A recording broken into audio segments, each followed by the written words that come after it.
إن الحمد لله نحمده ونستعينه ونستغفره ونستهديه ونسترشده ونعوذ بالله من شرور أنفسنا وسيئات أعمالنا من يهده الله فلا مضل له ومن يضلل فلا هادي له وأشهد أن لا إله إلا الله وحده لا شريك له وأشهد أن محمدًا عبد الله ورسوله صلى الله عليه وعلى آله وأصحابه الأطهار وسلم تسليمًا كثيرًا كثيرًا أما بعد فيا عباد الله أوصيكم ونفسي بتقوى الله عز وجل فاتقوا الله في أنفسكم اتقوا الله في أولادكم وأزواجكم وعشيرتكم وإخوانكم اتقوا الله في جميع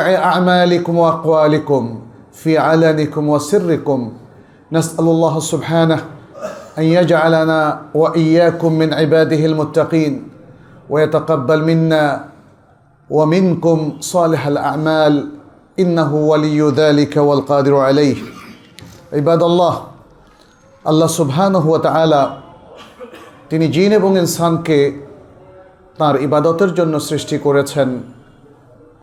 বলেছেন ওয়ামা খলাকতুল জিন্না ওয়াল ইনসা ইল্লা লিয়াবুদুন, আমি জিন এবং ইনসানকে শুধু আমার ইবাদতের জন্যই সৃষ্টি করেছি।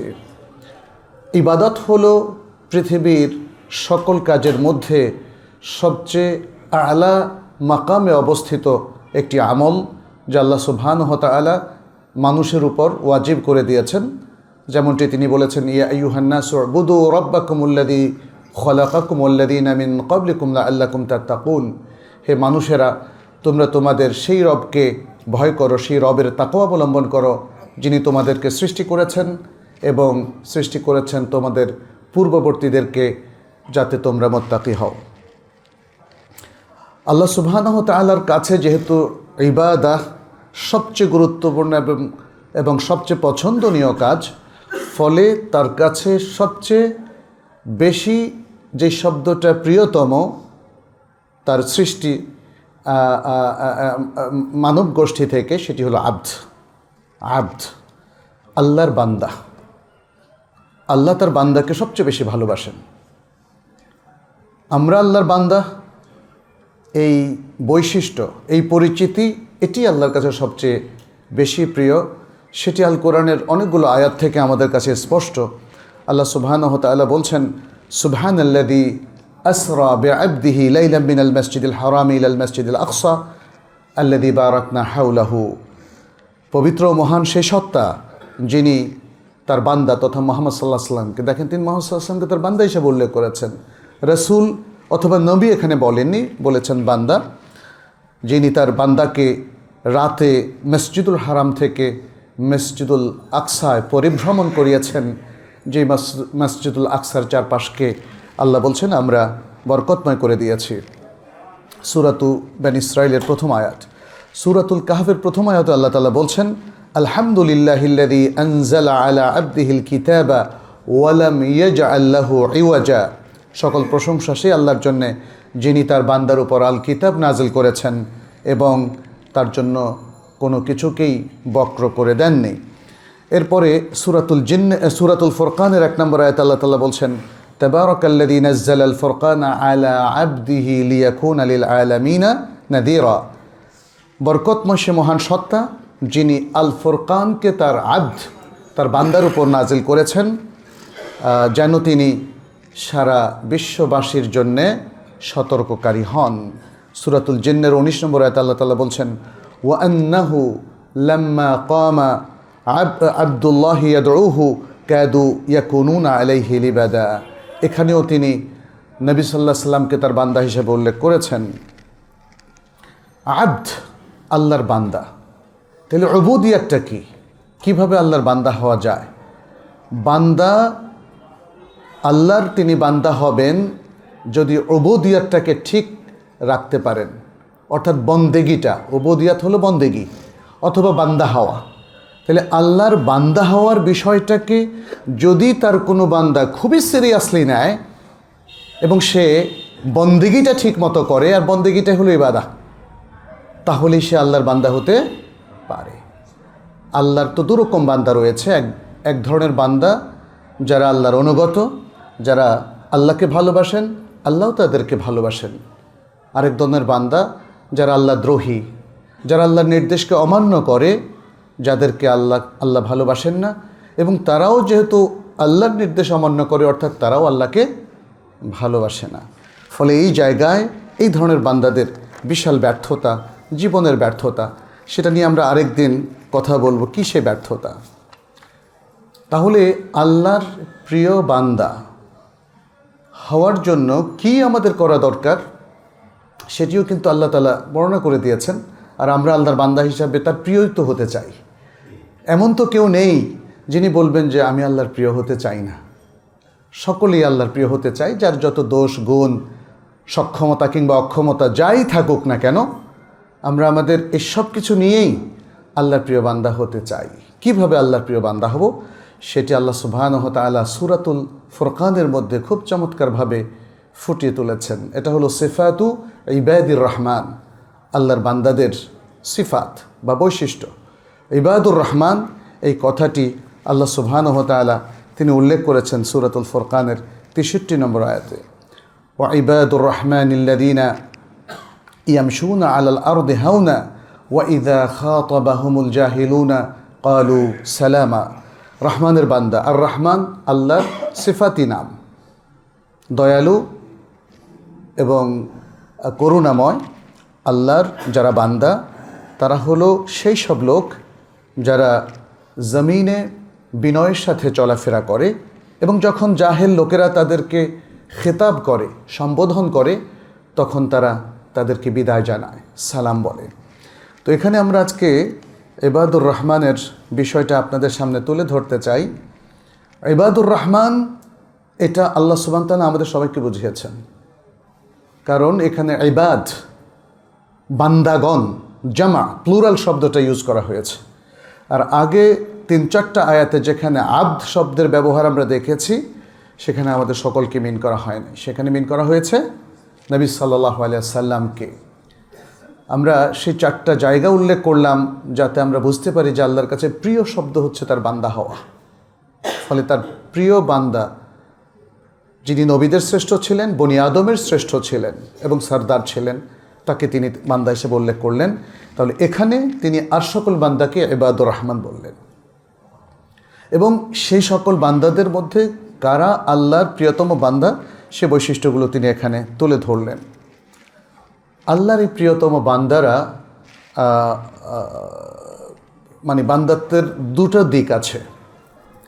প্রিয়তম হওয়ার আগে জেনারেলি এটাকে উল্লেখ করা যায়, সেটা হচ্ছে যেটাকে আমরা বন্দেগী বললাম, উবুদিয়্যাহ, বন্দেগী। শেখুল ইসলাম ইবনে তাইমিয়া রাহিমাহুল্লাহর একটা বই আছে আল উবুদিয়্যাহ, কীভাবে আল্লাহর বন্দেগী করা যায় এবং কিভাবে আল্লাহর বান্দা হওয়া যায়, সেটা তিনি খুব চমৎকারভাবে তুলে ধরেছেন। তো এখানে উবুদিয়্যাহ 2 প্রকার। একটা হলো উবুদিয়্যাহ লে রুবুবিয়্যাতিল্লাহ, আর আরেকটা হলো উবুদিয়্যাহ লে উলুহিয়্যাতিল্লাহ। আল্লাহর তাওহীদের যে 3টা প্রকার আছে, তার মধ্যে প্রথম প্রকারটা কি? রুবুবিয়্যাত। দ্বিতীয় প্রকারটা হলো উলুহিয়্যাত। তো এখানে আল্লাহর বন্দেগীটাও এই 2টো ভাগে বিভক্ত হয়ে যায়। আসমা ও সিফাতের বিষয়টা সহজ। আল্লাহর আসমা এবং সিফাতকে সর্বান্তকরণে গ্রহণ করা, এবং সেটা নিয়ে আরও অনেক আলোচনা আমরা শুনেছি, জানি, এবং সেটা বোঝা সহজ। তাহলে উবুদিয়্যাতের এই যে 2টো প্রকার, রুবুবিয়্যাত এবং উলুহিয়া ভিত্তিক, সেটা একটু বুঝে নেওয়া প্রয়োজন। রুবুবিয়্যাহ ভিত্তিক যে উবুদিয়্যাহ বা বন্দেগী, সেটি হচ্ছে আল্লাহকে রব হিসাবে মেনে নেওয়া। আল্লাহ যে নির্দেশগুলো জারি করেছেন এবং যে কাজগুলো আল্লাহ তাআলা করে থাকেন, সেই জায়গায় তাকে, তিনি যেভাবে নিজেকে চিত্রিত করেছেন অথবা তার রাসূল সাল্লাল্লাহু আলাইহি ওয়াসাল্লাম, সেভাবে তাকে মেনে নেওয়া, তার প্রতি ঈমান রাখা, অর্থাৎ তার রুবুবিয়্যাতের প্রতি ঈমান রাখার মাধ্যমে, তাকে রব হিসাবে মানার মাধ্যমে এই বন্দেগীটা করা বা এই উবুদিয়্যাতের স্বীকৃতি দেওয়া। এই ক্ষেত্রে কোরআনের আয়াত আমাদের কাছে বলছে মুসলিম ছাড়াও অনেকে রুবুবিয়্যাতের বন্দেগী করে থাকে, হয়তো পার্টলি অথবা কমপ্লিটলি। কীরকম? পৃথিবীর অধিকাংশ মানুষ স্বীকৃতি দেয় যে আল্লাহ সুবহানাহু ওয়া তাআলা তিনিই হচ্ছেন মূল স্রষ্টা। আসমানসমূহ জমিনসমূহ কে সৃষ্টি করেছেন?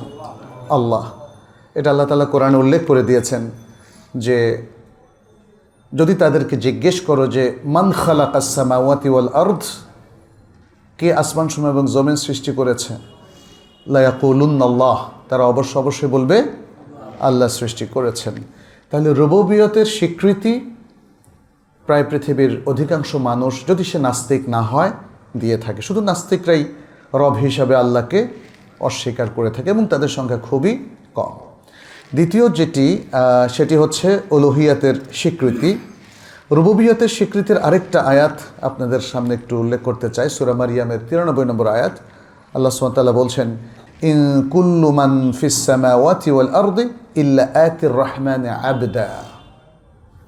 আসমানসমূহ এবং জমিনের মধ্যে যা কিছু আছে, এখানে শুধু জিন এবং ইনসানের কথা বলা হয়নি, সব কিছু, যা কিছু আছে সব কিছুই আল্লাহর কাছে বান্দা হিসাবেই আসে।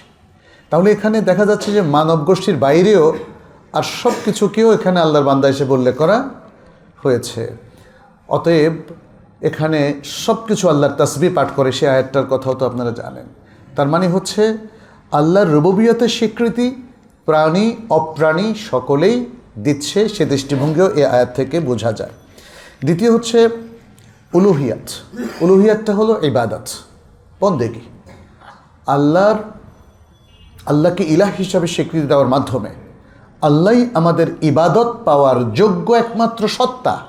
এই স্বীকৃতির আলোকে আল্লাহকে বন্দেগী করার দিক থেকে এখানে শুধু সেই সব বান্দারাই গণ্য হবেন যারা আল্লাহর ইবাদত করে থাকেন। নবী রাসূলদের মাধ্যমে ইবাদতের যে প্রোগ্রামগুলো তারা জানতে পেরেছেন, সেই প্রোগ্রামগুলো যদি তারা বাস্তবায়ন করেন, তাহলেই তারা আল্লাহর সত্যিকার উলুহিয়াত এর স্বীকৃতি দেওয়ার মাধ্যমে আল্লাহর বন্দেগী সম্পন্ন করতে পারবেন। এই বান্দাদের সিফাত সূরাতুল ফুরকানে আল্লাহ সুবহানাহু ওয়া তাআলা বর্ণনা করেছেন। আল উবুদিয়া লির রুবুবিয়্যা, অর্থাৎ রুবুবিয়তের আলোকে উবুদিয়া যেটা, সেটা কমন, কিন্তু স্পেশাল হচ্ছে উলুহিয়াতের দিক থেকে আল্লাহর বন্দেগী করা। ইবাদতের যে কোর্স আল্লাহ সুবহানাহু ওয়া তাআলা দিয়েছেন, সেগুলোকে বাস্তবায়নের মাধ্যমে আল্লাহর বন্দেগী করা, এটাই হচ্ছে আসলে এই উম্মার উপরে নবী সাল্লাল্লাহু আলাইহি সাল্লামের রিসালাতের মাধ্যমে অর্পিত দায়িত্ব। এবং সেই সিফাতগুলো আমাদের জন্য অত্যন্ত গুরুত্বপূর্ণ। এখানে যে সিফাতগুলো আল্লাহ সুবহানাহু ওয়া তাআলা আলোচনা করেছেন, আমরা একটা একটা করে তুলে ধরছি। প্রথমত তিনি বলছেন, ওয়া ইবাদুর রহমানি আল্লাযীনা ইয়ামশুনা আলাল আরদি হাওনা। প্রথম হচ্ছে আল্লাযীনা ইয়ামশুনা আলাল আরদি হাওনা, যারা জমিনে বিনয়ের সাথে চলে। এরপরে আরও অনেকগুলো সিফাত একে একে বর্ণনা করা হয়েছে। বিনয়ের সাথে চলা, ভদ্রতার সাথে চলা, সুন্দর আচরণকে রপ্ত করে চলা, এটা খুব ইম্পর্টেন্ট। মানুষের এই বৈশিষ্ট্য আসার আগ পর্যন্ত সে এমনকি আল্লাহকেও মানতে চায় না। উদ্ধত মানুষগুলো তারাই আল্লাহদ্রোহী হয়। অহংকারী মানুষগুলো তারা দিনদার হতে পারে না। দম্ভ তাকে দিনদারি থেকে অনেক দূরে নিয়ে যায়। এজন্য বিনয় যে কোনো মানুষের মধ্যে খুবই গুরুত্বপূর্ণ একটা বৈশিষ্ট্য, যেটি থাকা প্রয়োজন। ফলে আল্লাহ সুবহানাহু ওয়া তাআলা এখানে সে গুণ দিয়েই শুরু করলেন। বিনয়টা হলো, এটাকে অনেকভাবে ব্যাখ্যা করা যায়, কিন্তু বিনয় শব্দটা আমাদের কাছে মনে হয় খুবই পরিচিত।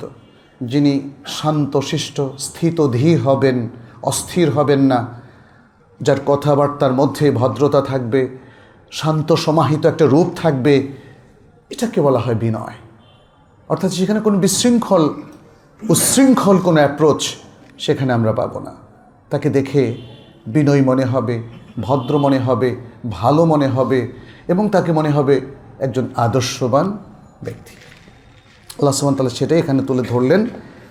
এখানে এই বিষয়টা আল্লাহ সুবহানাহু ওয়া তাআলা আরও নানাভাবে উল্লেখ করেছেন অন্য আয়াতেও। যেমন তিনি বনী ইসরাইলের মধ্যে উল্লেখ করেছেন, ওয়ালা তামশি ফিল আরদি মারাহা, আর জমিনে দম্ভ ভরে চলাফেরা করো না।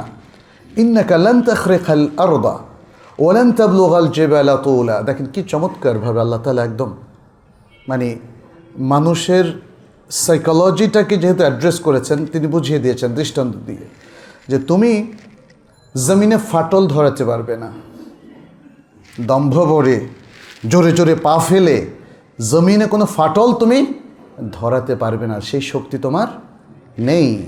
ওয়ালান তাবলুগাল জিবালা তুলা। আর নিজেকে অনেক উচ্চ মনে করছো, তুমি উচ্চতায় পাহাড় সমান কখনোই হতে পারবে না, পৌঁছতে পারবে না। কুল্লু যালিকা কানা সাইয়্যুহু ইনদা রাব্বিকা মাকরুহা। আর এই সব কিছুর যা কিছু মন্দ সেটা তোমার রবের কাছে খুবই অপছন্দনীয়। তোমাদের চলা ফেরা আচার আচরণের মধ্যে যা কিছু মন্দ তোমার রবের কাছে সেটা খুবই অপছন্দনীয়। এটি আল্লাহ তাআলা এখানে বললেন বনী ইসরাইলের 37-38 নম্বর আয়াত। সূরা লোকমানের 18 নম্বর আয়াতে বলছেন ওয়ালা তুসাইর খাদ্দাকা লিন্নাস। আর মানুষের উদ্দেশ্যে তোমার মুখমণ্ডলকে বা তোমার গালকে তুমি অন্যভাবে উপস্থাপন করো না, অর্থাৎ ভেঙচি কেটো না বা তাকে তিরস্কার করো না, এখানে সেটা বলা উদ্দেশ্য। ওয়ালা তামশি ফিল আরদি মারহা ইন্নাল্লাহা লা ইউহিব্বু কুল্লা মুখতালিন ফখুর। আর জমিনে দম্ভ ভরে চলাফেরা করো না, নিশ্চয়ই আল্লাহ তাআলা প্রত্যেক দাম্ভিক অহংকারীকে পছন্দ করেন না। এরপর আল্লাহ সুবহানাহু ওয়া তাআলা সূরাতুল মুলকের মধ্যে বলছেন ফামশু ফি মানাকিবিহা ওয়া কুলু মির রিজকিহি ওয়া ইলাইহিন নুশুর। এভাবে আল্লাহ সুবহানাহু ওয়া তাআলা কীভাবে চলাফেরা করতে হবে, দম্ভকে পরিহার করতে হবে, অহংকারকে পরিহার করতে হবে, সেটি তিনি তুলে ধরেছেন। আসলে মুসলিমদের এত সুন্দর প্রোগ্রাম, কোরআন এবং সুন্নাহ, ওহির এত সুন্দর গাইডেন্স এবং নির্দেশনা, এ সকল কিছু থেকে কিভাবে মুসলিমরা বা মুসলিমদের কেউ কেউ সরে যায়, এই সরার মূল কারণই হচ্ছে দম্ভ। পৃথিবীতে অর্থ, বিত্ত, প্রভাব, প্রতিপত্তি কিংবা ক্ষমতা এসব কিছুই মানুষকে দাম্ভিক করে ফেলে। সে কিছু সময়ের জন্য ভুলে যায় যেগুলো ক্ষণস্থায়ী। আজকে যে ক্ষমতা কালকে সেটা থাকবে না, আজকে যে বিত্ত বৈভব সেটি স্থায়ী হবে না, আজকে আপনার যে প্রতিপত্তি সেটিও স্থায়ী হবে না। পৃথিবীর লক্ষ কোটি বছরের ইতিহাস অথবা হাজার হাজার বছরের ইতিহাস সেটি প্রমাণ করে। কত রাজা পথে ফকির হয়েছে, কত সাধারণ মানুষ ক্ষমতার শীর্ষে আরোহণ করেছে, এটা স্থায়ী হয় না। কিন্তু মানুষ সবসময় ভুলে যায়, এই জন্য ইসলাম আমাদেরকে বারবার স্মরণ করিয়ে দেয়, তাহলে হয়তো আমরা সত্যের দিকে ফিরে আসব। ইতিহাসের একটা তিক্ত সত্য হচ্ছে মানুষ ইতিহাস থেকে শিক্ষা নেয় না। কিন্তু যারা শিক্ষা নেয় না তারা আসলে বুদ্ধিমান নয়, সত্যিকার অর্থে বুদ্ধিমান নয়। এই কথাটা যদিও বলা হয়, কিন্তু পৃথিবীর ইতিহাসে নিশ্চয়ই অনেক বুদ্ধিমান মানুষ, বুদ্ধিমান মুসলিম ছিল এবং আছে এবং থাকবে, যারা সারাটা জীবন ত্যাগের উপরে এবং আল্লাহ সুবহানাহু ওয়া তাআলার বন্দেগীর উপর জীবন কাটিয়ে দিয়েছে। পৃথিবীর বিত্ত, বৈভব, জৌলুস এবং পৃথিবীর সম্পদ, ক্ষমতা তাদেরকে কখনোই আকর্ষণ করেনি। আছে না এরকম ব্যক্তি? সব যুগে ছিল এবং এখনও আছে।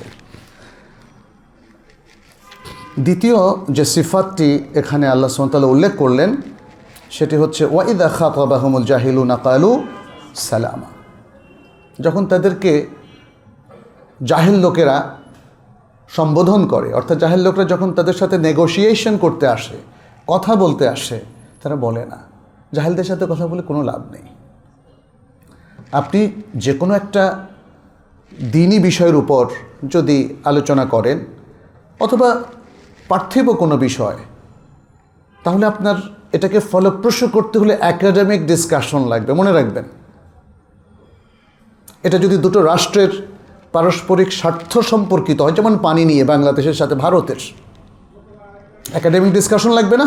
নাকি আবেগী কথাবার্তা দিয়ে আমরা একটা সলিউশনে পৌঁছব? প্রত্যেকটা জিনিস একাডেমিক ডিসকাশনটা লাগবে। আর একাডেমিক ডিসকাশনটা হচ্ছে এলমি ডিসকাশন। এলমি দ্বীনের আলোচনাটাও এলমি হতে হবে। এই জন্য আমরা মোনাজারার পক্ষে নই। যারা জাহেল মানুষ, যারা বেদাতের উপর প্রতিষ্ঠিত, যারা শিরক এবং তাওহীদ বিরোধী কর্মকাণ্ডে যারা লিপ্ত তাদের সাথে মোনাজারা করে কোনো লাভ নেই,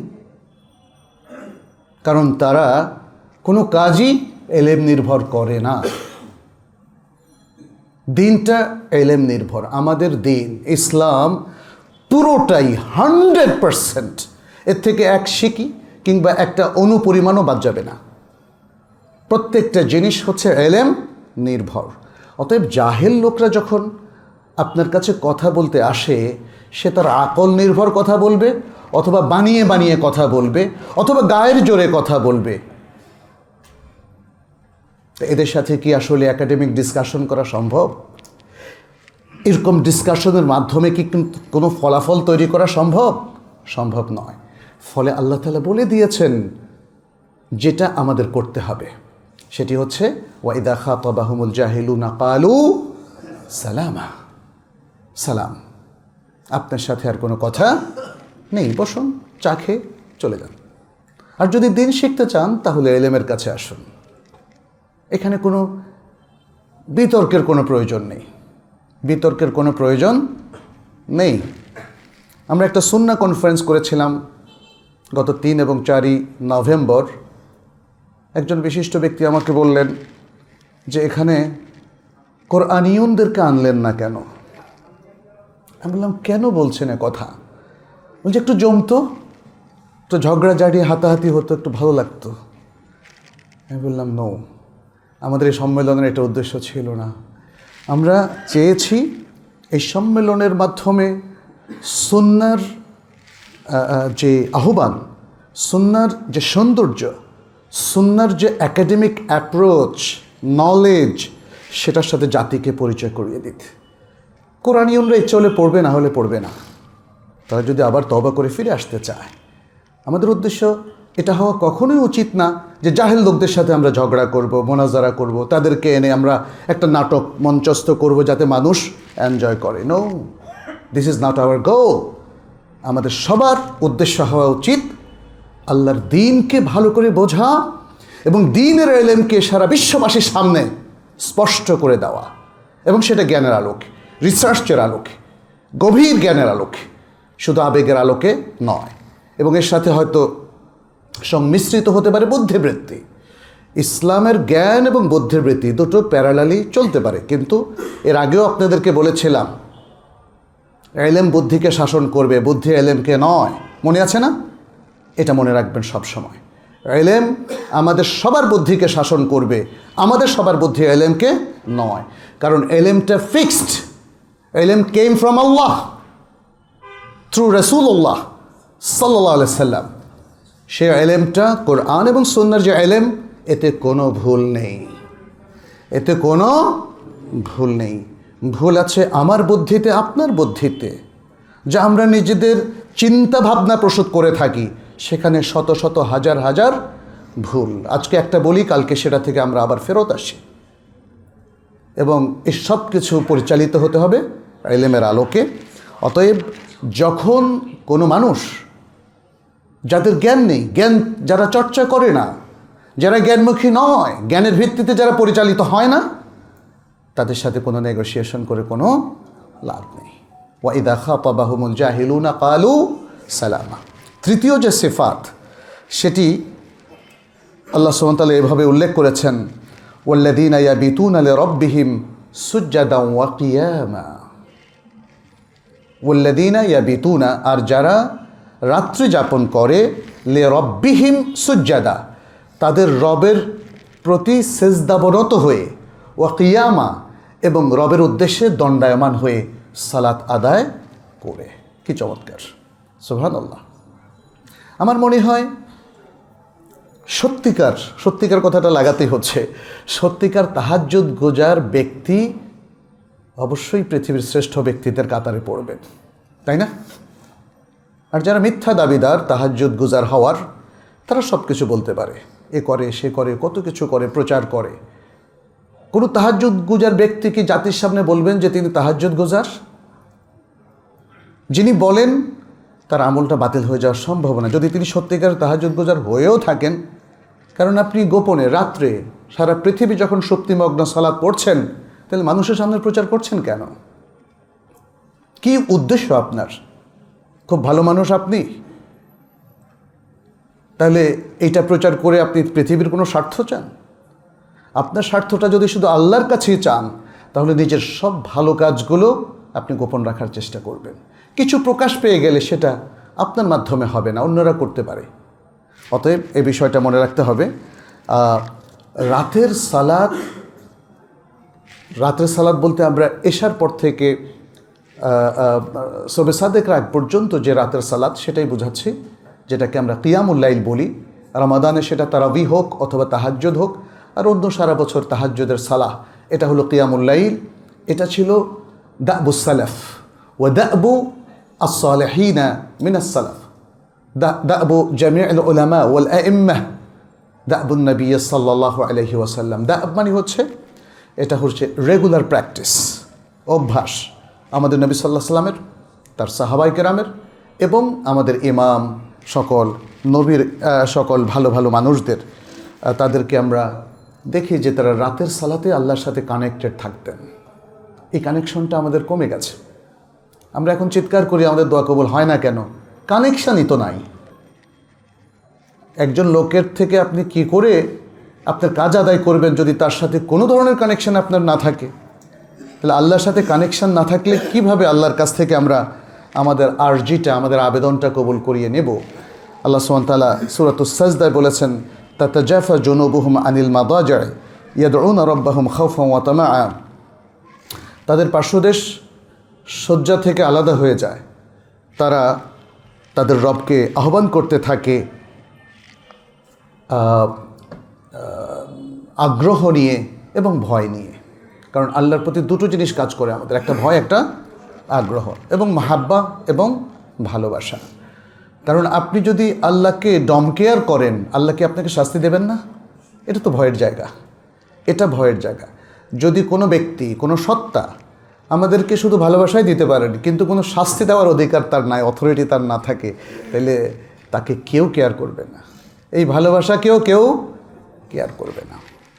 তৃতীয়, না আমরা কোনটা উল্লেখ করলাম? তৃতীয়। চতুর্থ যেটা, সেটি হচ্ছে তাদের বৈশিষ্ট্য হিসেবে আল্লাহ তাআলা উল্লেখ করেছেন ইবাদুর রহমানের বৈশিষ্ট্য, ওয়াল্লাযীনা ইয়াকুলুনা রাব্বানা আসরিফ আন্না আযাবা জাহান্নাম ইন্না আযাবাহা কানা গরামা।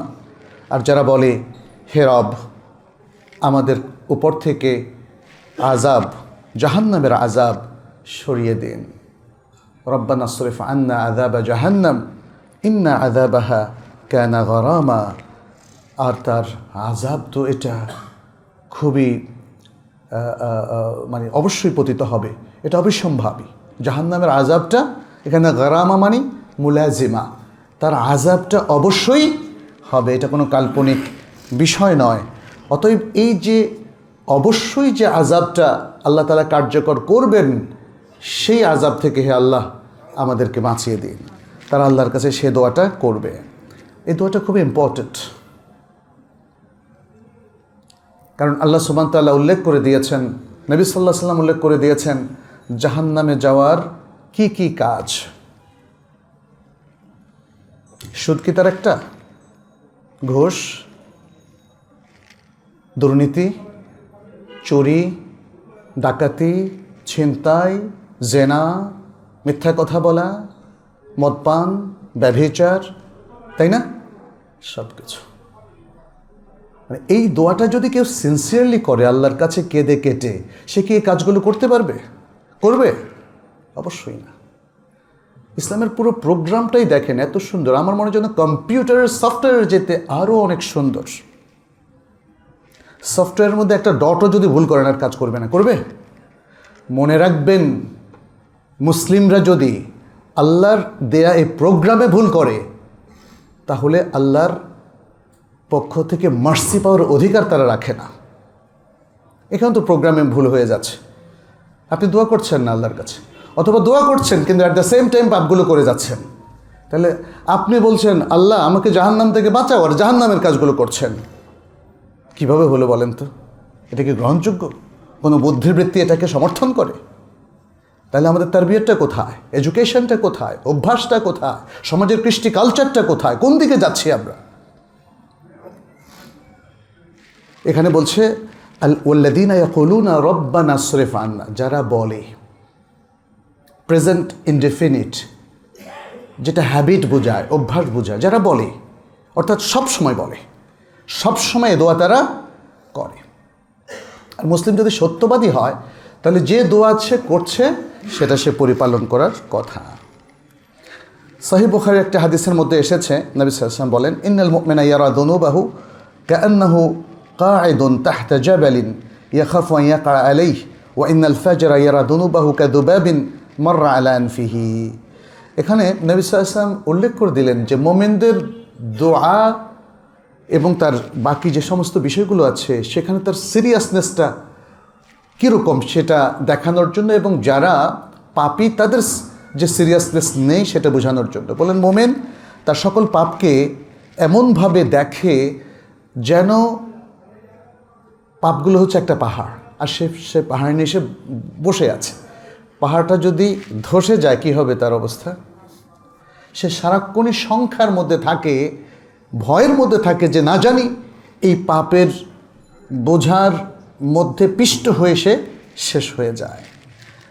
আর ফাজের ব্যক্তি যে পাপী, সে মনে করে আরে এতে কি সামান্য একটু পাপ করলাম, এটা তো একটা মাছির মতো। এখানে রাসূল সাল্লাল্লাহু আলাইহি ওয়াসাল্লাম সেটাই বললেন, কাযুবাবিন, একটা মাছির মতো, মাররা আলা আনফি, যে মাছিটা তার নাকের উপর দিয়ে গেছে, বাস এভাবে সরিয়ে ফেললো, বাস, তাই না? ফলে সে অবলীলা খালি পাপ করেই যায়, দুর্নীতি করেই যায়, অন্যায় করেই যায়, তার মধ্যে আর আফসোস থাকে না। নবী সাল্লাল্লাহু আলাইহি ওয়াসাল্লামের কথাটাই বললেন। আমাদেরকে আসলে সাবধান হতে হবে। নবী সাল্লাল্লাহু আলাইহি ওয়াসাল্লাম যেমন দোয়া করতেন আমাদেরকে সেভাবে দোয়া করতে হবে। আল্লাহুম্মা সাব্বিত কলবি আলা দীনিক, হে আল্লাহ আমার অন্তরকে আপনি আপনার দিনের উপর সাবিত কদম করে দিন, দৃঢ় করে দিন, দৃঢ়পথ করে দিন। পঞ্চম যে বৈশিষ্ট্য সেটি হচ্ছে অর্থনৈতিক কর্মকাণ্ডে মুমিনদের অবস্থা, ইবাদুর রহমানের বৈশিষ্ট্য। আল্লাহ সুবহানাহু ওয়া তাআলা বলছেন, ওয়াল্লাযীনা ইযা আনফাকু লাম ইউসরিফু ওয়া লাম ইয়াকতুরু ওয়া কানা বাইনা যালিকা কাওয়ামা। আর যখন তারা খরচ করে তখন তারা ইসরাফ করে না, অপব্যয় করে না এবং কৃপণতাও করে না, বরং সে অপব্যয় এবং কৃপণতার মাঝখানে একটা চমৎকার ব্যালেন্স রক্ষা করে। ওয়া কানা বাইনা যালিকা কাওয়ামা। সুবহানাল্লাহ, আজকে কি সেটা আছে আমাদের কোনো জায়গায়? এই বিষয়গুলো আসলে আমরা সংরক্ষণ করছি না। টাকা বেশি আসলেই ইসরাফ। আমাদের দেখা যায় ব্যক্তিগত অর্থনৈতিক কর্মকাণ্ড আমরা ইসরাফ করছি, প্রাতিষ্ঠানিক, রাষ্ট্রীয়, সবখানে ইসরাফ। মুসলিমদের অবস্থা দেখলে আসলে কান্নাই করতে হয়। অথচ এই বৈশিষ্ট্য শুধু ব্যক্তি মুসলিমের না, মুসলিমদের সকল প্রতিষ্ঠানের, তাদের সমষ্টি, তাদের প্রতিষ্ঠান, তাদের রাষ্ট্র, সব কিছুই এই বৈশিষ্ট্যটা অর্জন করবে। ষষ্ঠ যে বিষয়টি সেটি হলো, আল্লাহ সুবহানাহু ওয়া তাআলা বলছেন, ওয়াল্লাযীনা লা ইয়াদউনা মা আল্লাহি ইলাহান আখার, আর যারা আল্লাহর সাথে আর কোনো ইলাহকে ডাকে না, অর্থাৎ তারা শিরক করে না, তারা আল্লাহর সাথে আর কারো পূজা করে না, তারা আল্লাহর সাথে আর কারো বন্দেগি করে না, তারা আল্লাহর সাথে আর কারো ইবাদত করে না, তারা আল্লাহর সাথে আল্লাহ বিরোধী অথবা প্যারালাল আর কারো আনুগত্যও করে না। কতটুকু আছে আমাদের মধ্যে আজকে এই বিষয়টা দেখার বিষয় না? আমরা যখন পড়ি ভাবি যে ও আচ্ছা, না আমি তো কোনো ইলাহ তো মানি না, আল্লাহ তো আমাদের একমাত্র ইলাহ। কিন্তু তার জীবন চর্চা, তার সামাজিক, রাষ্ট্রীয়, তার সব কিছুতে দেখেন সে কিন্তু আসলে আরও অনেক ইলাহ মানে, অথচ সে মনে করে না যে সে ইলাহ মানছে। সুবহানাল্লাহ। এর কারণ হলো ও যে শিক্ষাটা নাই। একজন ব্যক্তির জীবনে আরও অনেক ইলাহ কি করে তৈরি হতে পারে সেটা একটু বিশ্লেষণ করা প্রয়োজন। আপনি যখন আল্লাহর কোনো হুকুম বাদ দিয়ে অন্য আরেকটা বিধান মানবেন, তাহলে কারটা মানলেন? কখনো আরেকটা ইলাহ হতে পারে আপনার নিজের প্রবৃত্তি বা ডিজায়ার, কখনো ইলাহ হতে পারে কোনো মতবাদ, কখনো ইলাহ হতে পারে অন্য কোনো ব্যক্তি, কারো ইলাহ হচ্ছে পাথর, কারো ইলাহ হচ্ছে সূর্য, কারো ইলাহ হচ্ছে আগুন, কারো ইলাহ হচ্ছে হাওয়া, উদ্ভিদ, বটগাছ, আছে না? এভাবেই অনেকে মনে মনে অন্য ইলাহ বানিয়ে নিয়েছে, এবং যারা মনে মনে আল্লাহ ছাড়া অন্য কোনো ইলাহ বানিয়ে নিয়েছে তাদেরকে দেখবেন তারা আল্লাহর নির্দেশ মানে না, সেই ইলাহের নির্দেশ তারা মানে যেই ইলাহ তাকে আল্লাহর বিরোধিতা করতে নির্দেশ দিয়েছেন, সেটা যদি ইভেন কাল্পনিকও হয়, এবং সেটাই আমরা দেখতে পাচ্ছি। অতএব আপনি কি আল্লাহর বান্দা? একটু খেয়াল করে দেখুন, ওয়াল্লাযীনা লা ইয়াদউনা আল্লাহি ইলাহান আখার, আর যারা আল্লাহর সাথে আর অন্য কোনো ইলাহকে ডাকে না, অন্য কোনো ইলাহকে মানে না, এটা হলো আল্লাহর বান্দাদের বড় ধরনের বৈশিষ্ট্য। এবং তার জন্য আমাদের নবী সাল্লাল্লাহু আলাইহি সাল্লাম শিরকের পরিচয় দিয়ে গিয়েছেন। শিরক যে পৃথিবীর সবচেয়ে ভয়াবহ অপরাধ সেটাও বলে গিয়েছেন। আল কোরআনে শিরকের ব্যাপারেও অনেকগুলো আয়াত আল্লাহ তাআলা নাজিল করেছেন। ইন্নাহু মান ইউশরিক বিল্লাহি ফাকাদ হারামাল্লাহু আলাইহিল জান্নাহ, যে শিরক করবে আল্লাহ তাআলা তার উপরে জান্নাতকে হারাম করে দিয়েছেন, জাহান্নাম তার বাসস্থান করে দিয়েছেন, স্পষ্ট করে দিয়েছেন আল্লাহ তাআলা। নবী সাল্লাল্লাহু আলাইহি সাল্লামকে জিজ্ঞেস করা হয়েছিল, এটা আব্দুল্লাহ ইবনে ওমর রাদিয়াল্লাহু তাআলা আনহুমা থেকে একটা হাদিস বুখারী মুসলিমে এসেছে। বলা হয়েছিল, আইয়ুদ্দামবে আযম ইনদাল্লাহ, আল্লাহর কাছে সবচেয়ে ভয়াবহ অপরাধ কোনটি, পাপ কোনটি? তিনি বলেছিলেন, আনতা জাআলা লিল্লাহি নিদ্দান ওয়া হুয়া খালাকাক, তুমি আল্লাহর জন্য কোনো সমকক্ষ স্থির করবে অথচ তিনি তোমাকে সৃষ্টি করেছেন, তাকে বাদ দিয়ে তুমি অন্য কাউকে সমকক্ষ হিসাবে স্থির করবে। তখন সাহাবী বললেন, ইন্না যালিকা লা আযীম, এটা তো অত্যন্ত ভয়াবহ। তারপর তিনি আবারও জিজ্ঞেস করলেন, তারপর কোনটা? তখন তিনি বললেন, আন তাকতুলা ওয়ালাদাক তাখাফু আন ইয়াতআমা মাআক, তুমি তোমার সন্তানকে হত্যা করবে এই ভয়ে যে সে তোমার সাথেও খাবে, আর তোমার কাছে তো খাবার দেওয়ার মতো কিছু নাই, অথচ খাবার দেওয়ার মালিক কে? আল্লাহ। এই জায়গায়ও সে কিন্তু একটা ডিস্টরশনের মধ্যে আছে। এভাবে আল কোরআন এবং আস সুন্নাহ আমাদের সামনে শিরকের ভয়াবহতা তুলে ধরেছে, এবং তার মূল কথাই হচ্ছে আল্লাহর সাথে অন্য কাউকে ইলাহ হিসাবে স্থির করা। সপ্তম যে বিষয়টা সেটি হচ্ছে, ইবাদুর রহমান হলো তারা যাদের ব্যাপারে আল্লাহ বলছেন, ওয়ালা ইয়াকতুলুনা নাফস আল্লাতী হারামাল্লাহু ইল্লা বিল হক, তারা কোনো নিরপরাধ জীবনের উপরে চড়াও হয় না, কাউকে অন্যায়ভাবে তারা হত্যা করে না।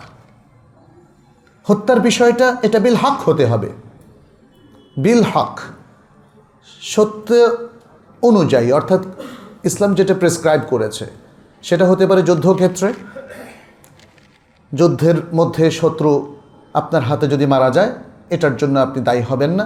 আর আরেকটা হচ্ছে বিচারিক প্রক্রিয়ায়, ইসলামের বিচারিক প্রক্রিয়ায় যখন কোনো ব্যক্তি হত্যাদণ্ড পাওয়ার মতো অপরাধ করবে তখন বিচারক তাকে হত্যা দণ্ড দেওয়ার অধিকার রাখেন। এর বাইরে সমাজে একজন লোক দুর্বৃত্ত তাই বলে তাকে হত্যা করবেন, এটা ইসলাম সমর্থন করে না। আর ভালো লোককে হত্যা করা তো এটা সমর্থন করেই না, তাই না? অধিকাংশ মানুষ কিন্তু সে তার স্বার্থ ক্ষুণ্ণ হলে, অথবা নিজের অবৈধ স্বার্থ চরিতার্থ করার জন্য, অথবা নিজের দলকে জেতানোর জন্য তার বিরোধীদেরকে সে হত্যা করে। এই ধরনের হত্যাকাণ্ড আমরা অমুসলিমদেরকে যেমন দেখেছি, যেমন ইহুদিরা করছে, খ্রিস্টানরা করছে, মুসলিমদেরকে নিধন, মুসলিম দেশগুলোতে আগুন জ্বালিয়ে তারা উল্লাস করছে, গাজ্জা উপত্যকায় হাজার হাজার মুসলিম ভাই বোনদেরকে তারা হত্যা করে, তারা হত্যার হীরক জয়ন্তী না কি বলে এগুলো তারা পালন করছে। মানবতা আজকে কাঁদছে, শিশু, নারী, বৃদ্ধ, আবাল, বনিতা সকলেই, তাদের হৃদয়ে কোনো মমতা নেই, ভালোবাসা নেই। যাই হোক, আল্লাহ তাআলা সমগ্র মানবতার উপরে যে কোনো অন্যায় হত্যাকে নিষেধ করে দিয়েছে, মুসলিমদের মধ্যেও নিষেধ করেছেন, যদিও মুসলিমদের মধ্যেও এটা আজকে হয়ে গেছে। মানুষ যখন ক্ষমতায় যায় তখন বিরোধীদেরকে তারা নিধন করে এবং অন্যায় করে, জুলুম করে, সেটা হত্যা পর্যন্ত পর্যবসিত হলেও জালেমদের অন্তরাত্মা কাঁপে না। মনে রাখবেন, নিষিদ্ধ এটা। আপনিও যদি ক্ষমতার শীর্ষে কোনো দিন যান, মনে রাখবেন এটা আপনার জন্য নিষিদ্ধ। পারলে ভালো কাজ করুন, নাহলে কিছুই দরকার নেই। আল্লাহর কাছে তার বান্দা হিসেবে যাওয়াটাই আমাদের প্রধান কর্তব্য। অষ্টম যে বিষয়টি সেটি হলো ওয়ালা ইয়াজনুন, আর জেনা করে না। খুব ইম্পর্ট্যান্ট একটা বিষয়। সারা বিশ্ব আজকে জেনার দিকে পুরো সমাজকে, বিশ্বকে ঠেলে দিচ্ছে। জেনা, ব্যভিচার অথবা তার মতো অন্য কাজ, সমকামিতা। জেনা এবং সমকামিতা এটা আসলে ভয়াবহ অপরাধ, এবং এটা সামাজিক সমস্ত যে অর্ডারটা আছে সুন্দর, সেটাকে ধ্বংস করে দেয়। মানুষের সংসারকে ধ্বংস করে দেয়, তাদের মধ্যে পরকীয়ার উৎপাদন ঘটায়, পর্ণর বিস্তার ঘটায়। সমকামিতা এসে মানুষের মধ্যে যে স্বাভাবিক জন্ম প্রক্রিয়া সেটাকেও ব্যাহত করে। এগুলো সবই আল্লাহদ্রোহিতা। আল্লাহর বান্দা হয়ে আল্লাহদ্রোহিতা এটা কখনোই গ্রহণযোগ্য নয়। সুবহানাল্লাহ। মানুষের ন্যারেটিভটা পাল্টে গেছে। দেখেন, আজকে পাশ্চাত্যের লোকেরা মনে করে this is their rights, human rights বলে তারা এটাকে উল্লেখ করে। সুবহানাল্লাহ। জেনা করা কি কারো অধিকার হতে পারে? সেই তরুণের গল্পটা তো জানা আছে, যে রাসূল সাল্লাল্লাহু আলাইহি ওয়াসাল্লামের কাছে এসে বলল, ইয়া রাসূলুল্লাহ, আমাকে জেনা করার অনুমতি দিন। দেখেন, আজও পাশ্চাত্যেও যান আপনারা, দেখবেন যদি তাকে বলা হয় তোমার মায়ের জন্য তুমি পছন্দ করো, বোনের জন্য, স্ত্রীর জন্য, তারা কিন্তু পছন্দ করবে না। সেখানেও এসব নিয়ে অনেক মারামারি হয়।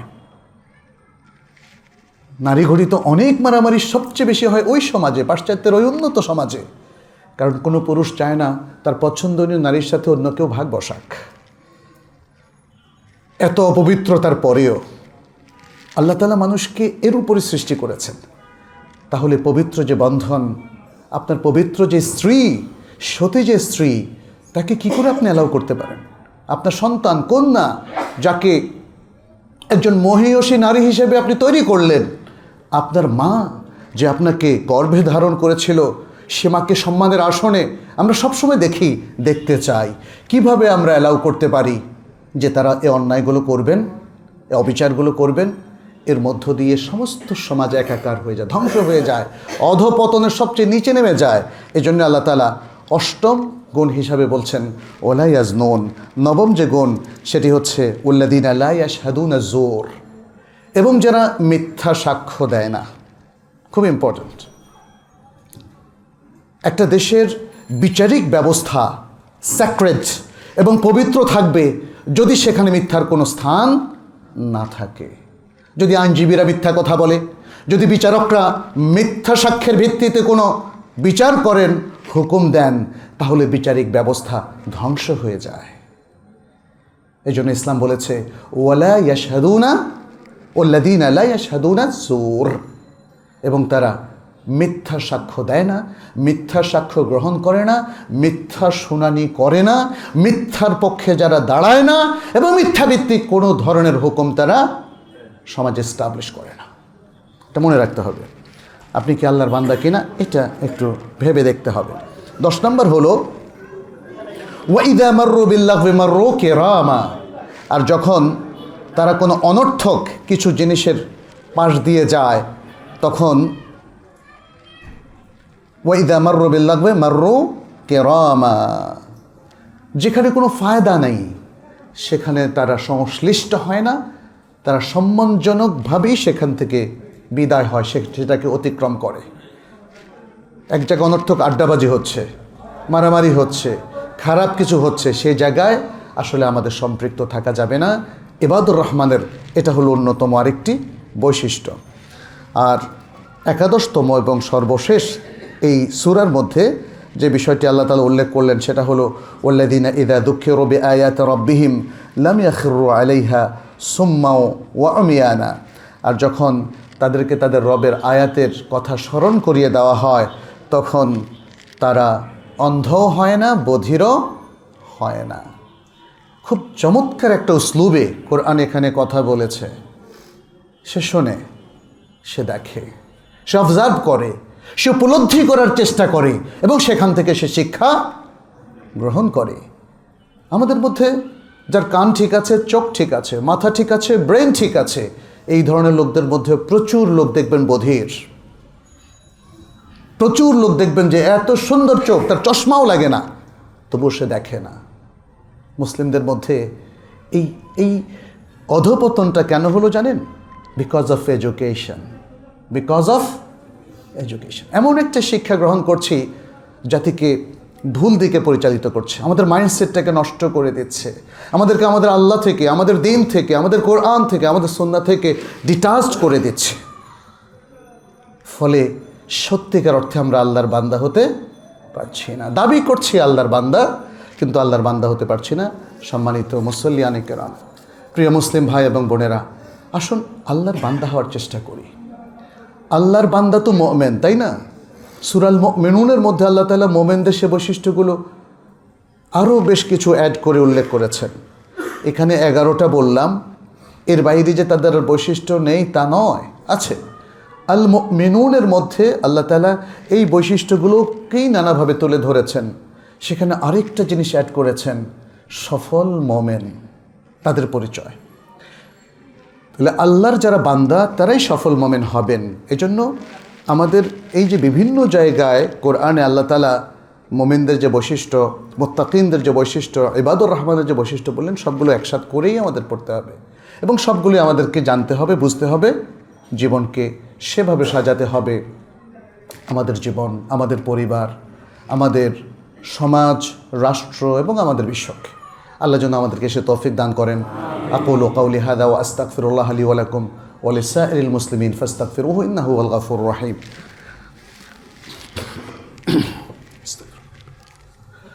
আলহামদুলিল্লাহি রাব্বিল আলামিন ওয়াল আকিবাতু লিল মুত্তাকিন والصلاة والسلام على نبينا محمد وعلى آله وأصحابه الطيبين الطاهرين ومن تبعهم بإحسان إلى يوم الدين. أيها المسلمون اتقوا الله وكونوا عباد الله الصالحين وكونوا عباد الله المتقين. اللهم تقبل منا إنك أنت السميع العليم وتب علينا إنك أنت التواب الرحيم. عباد الله, আল্লাহ সুবহানাহু ওয়া তাআলা আমাদেরকে অত্যন্ত দয়া করে তার বান্দার মধ্যে শামিল করেছেন। সেই বান্দার মধ্যে যারা তাকে রব এবং ইলাহ হিসাবে মানে, এটা যে কত বড় নেয়ামত সেটা একটু অনুধাবন করুন। অনুধাবন করুন, আপনি এমন একটা সমাজে অবস্থান করছেন যেখানে আল কোরআন এবং আস সুন্নাহ আপনার হাতের নাগালেই আছে। আলেমরা, স্কলাররাও আপনার কাছাকাছি অবস্থান করছে। অতএব আল্লাহর কাছে আপনি ওজর পেশ করার কিন্তু কোনো সুযোগ আর নেই। সত্যের দিকে আসুন, আল্লাহর সত্যিকারের ভালো বান্দা হওয়ার চেষ্টা করুন, সত্যিকার মুমিন হওয়ার চেষ্টা করুন। কি কি গুণ আপনাকে অর্জন করতে হবে সেটি জানার জন্য সূরাতুল ফুরকান, সূরাতুল মুমিনুন সহ অন্যান্য সূরাগুলো অধ্যয়ন করুন। তাহলে ধীরে ধীরে নিজেকে আল্লাহর বান্দা হিসাবে গড়ে তোলা যাবে। আল্লাহ যেন আমাদেরকে সে তৌফিক দান করুন, আমাদেরকে সে মানসিকতা দান করুন। আল্লাহ যেন আমাদেরকে ইসলামের মহান শিক্ষা অর্জন করার তৌফিক দান করেন, আমাদেরকে তার মুত্তাকি ইবাদ হিসাবে, মুত্তাকি বান্দা হিসাবে কবুল করেন। আল্লাহর কাছে আমরা কায়ে মনোবাক্যে সে দোয়া করছি, সাথে সাথে এই দোয়া করছি তিনি যেন এই সমাজের উপর তার সকল বারাকা এবং রাহমা নাজিল করেন। আমাদের উপর থেকে, আমাদের দেশ থেকে তিনি যেন সকল গজব, সকল আযাব এবং তার যত পক্ষ থেকে পরীক্ষা আসতে পারে, বালা মুসিবত, সেগুলোর জন্য আল্লাহ তাআলা উঠিয়ে নেন। আল্লাহ যেন আমাদের উপর তার রহমতের দৃষ্টি নিক্ষেপ করেন। আমাদের মধ্যে যারা বিভিন্ন হাজাতের মধ্যে আছে, আল্লাহ যেন তাদের সে হাজাতকে পূরণ করেন। অভাবী, অনাথ, দুস্থ, আহত কিংবা বিভিন্ন ভাবে যারা জর্জরিত, আল্লাহ যেন তাদেরকে উদ্ধার করেন, তাদেরকে পরিত্রাণ দান করেন, তাদের উপর রহমত বর্ষণ করেন। যারা অসুস্থ তাদেরকে সুস্থতা দান করেন, যারা মারা গিয়েছেন আল্লাহ যেন তাদেরকে ক্ষমা করে দেন, জান্নাতুল ফিরদাউস নসিব করেন, কবর আযাব মাফ করে দেন। হাদা ওয়া সাল্লু ওয়া সাল্লিমু আলা নবিয়িনা মুহাম্মদ ফাকাদ ক্বালা আল্লাহু সুবহানাহু ইন্নাল্লাহা ওয়া মালাইকাতাহু ইউসাল্লুনা আলান নবী ইয়া আইয়ুহাল্লাযীনা আমানু সাল্লু আলাইহি ওয়া সাল্লিমু তাসলিমা।